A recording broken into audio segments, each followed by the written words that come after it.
Я рос, как и большинство подростков, под защитой моих родных и наставников до 18 лет. Когда мне исполнилось 18, я поступил в военное училище и надел форму. К бою! Здесь мы сражаемся под палящим солнцем. Мы становимся сильнее. Здесь мы рассекаем волны, проливаем кровь и слезы. Здесь мы тянемся к небу. Мы видим, как растем. Здесь мы раздвигаем границы и творим историю. Здесь мы перепахиваем поля сражений, обнажая меч.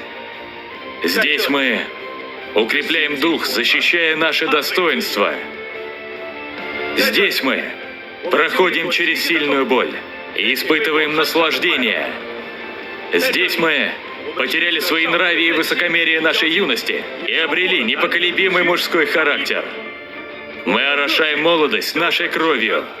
Мы создаем великую стальную стену своей ответственности. И у нас есть одно имя и одна вера. Мы